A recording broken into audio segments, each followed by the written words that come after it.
इस तमाम मुकदमात को अगर देखें तो सिर्फ ख्वाहिश पॉलिटिकल नज़र आती है। कानूनी तौर पर इस तरह से चीज़ें हैं नहीं जिस तरह पुलिस शो कर रही है और मीडिया पर रिपोर्टिंग हो रही है। अच्छा, ये तोशाखाना केस अगर पर्टिकुलरली हम इसको लें तो तोशाखाना केस बुनियादी तौर पर केस एक प्राइवेट कंप्लेंट है। अच्छा। जिसके अंदर ये इस्तगासा होता है और इसमें जो अरेस्ट है वो रिक्वायर्ड नहीं होती अनलेस कि कोई स्पेशल सर्कमस्टांसेस हों और जिनके तहत कोर्ट ये ऑर्डर करे कि किसी मैटर के ऊपर उन्होंने इन्वेस्टिगेट करवाना है और इन्वेस्टिगेशन के लिए अगर उनकी फिजिकल प्रेजेंस जो है वो ज़रूरी हो। तो यहाँ पे तो चीज़ें बड़ी सेटल्ड हैं।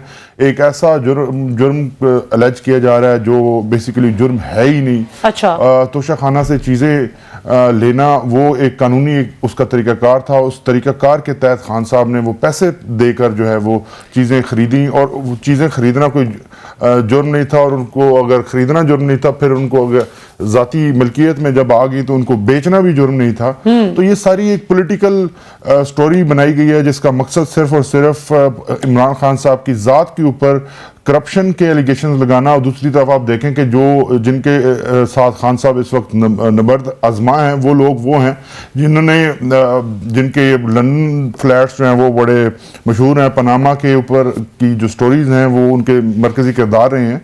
तो ये सारी चीज़ें इकट्ठी करके अगर आप इसको एक पिक्चर में देखें तो बड़ी क्लियर हो जाती है स्टोरी के अरेस्ट के पीछे वजूहात क्या हैं। अब एक अरेस्ट वारंट जिसमें आज तक पंसोता साहब हमारे साथ मौजूद हैं। हम हर रोज़ अदालतों में जाते हैं, लोगों के अरेस्ट वारंट्स भी इशू होते हैं, लेकिन अरेस्ट वारंट के ऊपर आज तक इतना बड़ा ऑपरेशन पाकिस्तान की हिस्ट्री में नहीं हुआ।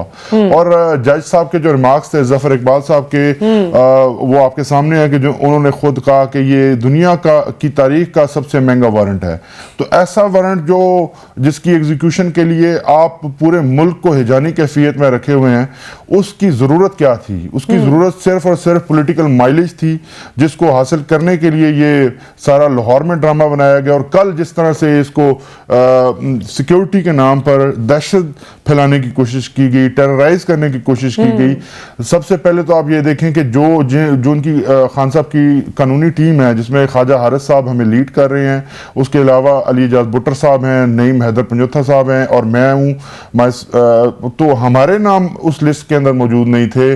खान साहब का जो हक है, बुनियादी हक है कि काउंसिल ऑफ चॉइस का एक फंडामेंटल राइट है जिसको फेयर ट्रायल के साथ जोड़कर देखा जाता है हमेशा, तो उनका वो हक वायलेट किया गया कि उनके वकीलों की अंदर जाने की इजाजत नहीं थी, जिसके लिए स्पेशली फिर हमें चीफ जस्टिस इस्लामाबाद के पास जाकर कोर्ट में जाकर वहां पे हमें पिटिशन फाइल करनी पड़ी। और उस पिटिशन के बाद ऑल ऑफ अ सडन हमने देखा कि एक बड़ी मोस्ट इमीडिएट किस्म का एक नोटिफिकेशन आईजी इस्लामाबाद की तरफ से जारी हुआ और हमारे नाम फिर उस लिस्ट में शामिल किए गए। आपकी पिटिशन के खौफ से या नहीं? पिटिशन मैंने फाइल कर दी, पिटिशन फाइल हुई और जैसी पिटिशन फाइल हुई तो उन्होंने देखा कि इसके ऊपर कोई कानूनी इतराज जब नहीं लगाया जा सकता तो फिर हमारे नाम जो है वो शामिल किए गए और हम उसके बाद हमें एंट्री दी गई।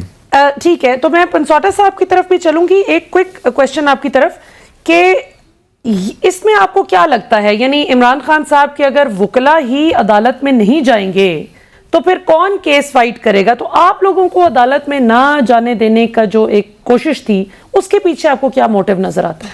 देखिए, सबसे पहले तो ये बुनियादी तौर पर तो आप ये कहें कि ये मिलाफड़ी है इस सिस्टम की कि वो खान साहब और जो उनके जो उनके साथी हैं उनके साथ ये इस किस्म का रवैया रखना चाहते हैं कि जिससे वो डिमोरलाइज्ड हों।